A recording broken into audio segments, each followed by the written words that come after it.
Every person who has ever lived has a grave, a place where the body was laid, a place that can be visited, marked, remembered. Every king, every prophet, every patriarch in the entire Bible has either a known burial place or at least a record of where they died. Every single one, except one. The most important figure in the entire Old Testament. The man who spoke with God face to face. The man who parted a sea and received the law on a mountain. The man without whom there is no Judaism, no Christianity, no Islam. Moses has no grave, and the Bible tells us exactly why. God himself buried him, and God himself made sure no one would ever find where. Deuteronomy chapter 34 is one of the most quietly disturbing passages in all of Scripture if you read it slowly enough. Moses climbs Mount Nebo in the land of Moab. He stands on the summit, and God shows him the entire promised land spread out before him. Every valley and every mountain, from Gilead to Dan, from Naphtali to the Sea of the Negev, from the western sea to the Jordan plain. God says to him, "This is the land I swore to give to Abraham, to Isaac, and to Jacob." And then the text says Moses died there, and God buried him in a valley in the land of Moab opposite Beth Peor. But to this day, no one knows his burial place. To this day, those 3 words have been in that text for 3,000 years, and they remain true. To this day, no one knows where Moses is buried. No confirmed archaeological site, no ancient tradition specific enough to verify, no tomb, no memorial stone, no location. The man who led 2 million people through the wilderness for 40 years simply vanished into the ground somewhere in Moab, and the God who buried him did not leave a map.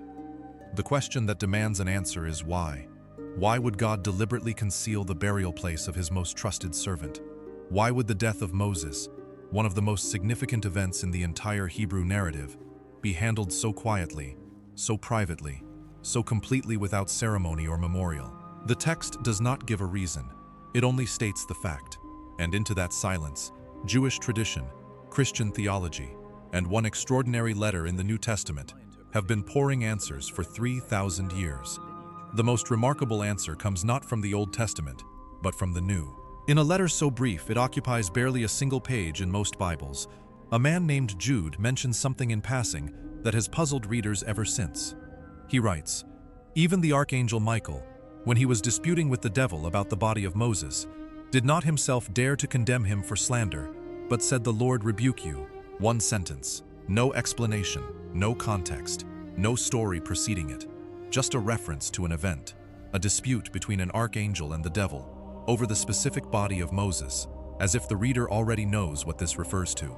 Most readers do not know what this refers to, because the story Jude is drawing on is not in the Bible. It comes from an ancient Jewish text called the Assumption of Moses, sometimes called the Testament of Moses, a first-century document that tells the full story of what happened in that valley in Moab after Moses died. What that text describes is extraordinary. According to the tradition Jude is referencing, the angel Michael was sent by God to bury Moses. He descended into the valley to carry out the burial, and there he encountered the devil. What the devil wanted with the body of Moses has been interpreted in different ways across different centuries. Some traditions say the devil wanted to reveal the location of the grave to the Israelites so they would worship at it, turning Moses into an idol. Some say the devil was claiming rights over the body because Moses had committed murder in Egypt when he killed the Egyptian taskmaster who was beating a Hebrew slave. Some say the confrontation was a matter of cosmic jurisdiction, a dispute over whether the body of the greatest prophet in history would remain concealed or become known. Whatever the specific content of the dispute, the detail Jude preserves is striking for what Michael does not do. He does not argue. He does not assert his own authority. He does not call the devil a liar or threaten him with divine power. He says 4 words, "The Lord rebuke you." He deflects the dispute entirely to God. The mightiest angel in Jewish and Christian tradition, face to face with the enemy, responds not with force but with deference. And that single detail, that the dispute happened at all, tells us something the text of Deuteronomy does not say directly. There was something about the body of Moses that mattered enough to fight over. The concealment was not incidental, it was intentional, and it was contested. The question of why Moses was buried in secret, why God himself performed the burial and hid the location, runs deeper than just preventing idol worship at a gravesite. Though that explanation is ancient and consistent across multiple traditions, it points to something about Moses that is different from every other figure in the Bible. Moses was not merely a great man. He was something the text itself struggles to categorize. Deuteronomy 34 ends with a statement that the Hebrew Bible never makes about any other prophet. There has never risen a prophet in Israel like Moses, whom the Lord knew face to face, not through visions, not through dreams, not through angels, face to face, as a man speaks to a friend. The rabbis who wrestled with this text for centuries noticed something else. The Torah, the first 5 books of the Bible, which tradition holds Moses wrote under divine dictation, ends with an account of Moses' own death, which means at some point Moses wrote the words he died there and God buried him. He wrote about his own death in advance. He wrote about something he could not yet have experienced. The Talmud records a debate between Rabbi Shimon ben Yochai and his colleagues about whether Moses could have written those final verses, and if so, whether he wrote them in tears, knowing what was coming. The image of the greatest prophet in history writing his own death notice before it happened is one of the most haunting details in all of rabbinic literature. There is another layer to the strangeness of Moses' death that the text makes explicit and that readers usually pass over. Moses was 120 years old when he died, and the text specifies something unusual. His eyes were not weak, and his strength had not faded. He died at the peak of his physical faculties. He climbed a mountain hours before he died. He stood at the summit and saw the full panorama of the Promised Land. He did not die of old age in any ordinary sense. He died because God called him. He died because it was the appointed time, not because his body had given out. And immediately after the account of his death, the text says the Israelites wept for him for 30 days. 30 days, the same mourning period they observed for Aaron, the same mourning the tradition requires for the greatest losses. And then it was over, and Moses was gone, and no one knew where. What makes the concealment of Moses' grave so significant is what it prevented. In the ancient world, and not only in the ancient world, the graves of holy men became centers of power and pilgrimage and sometimes worship.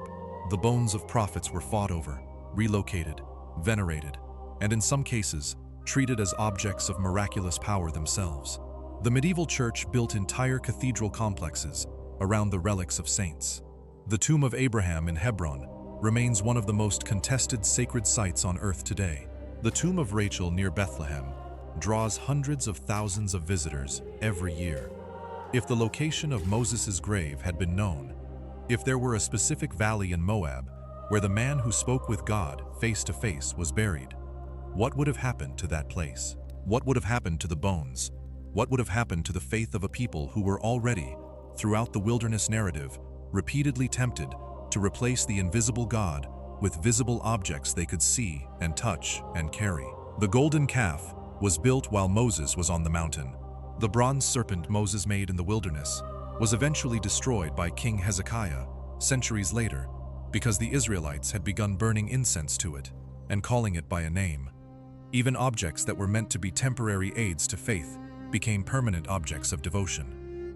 A known tomb of Moses would have been something the text could not have survived the creation of. It would have redirected the faith of Israel away from God and toward the man God used. And perhaps that is the answer the text does not say directly, but implies through the extraordinary lengths taken to prevent it. The concealment was an act of mercy, not toward Moses, who needed no grave monument, but toward the people Moses had spent his entire life trying to orient away from visible things and toward an invisible God. The body of Moses remains hidden somewhere in a valley in Moab. No excavation has found it. No tradition has identified the exact spot. The man who is mentioned more times in the New Testament than any figure from the Old Testament. The man whose name appears in the Quran more than any other human being. The man who stands at the center of 3 of the world's major religions has no confirmed grave anywhere on earth. 3,000 years of searching, and nothing. The Lord rebuke you. 4 words spoken by an archangel over an unmarked grave in a valley no one can find, and the body of Moses still lies exactly where God put it, waiting for a day of reckoning that has not yet come.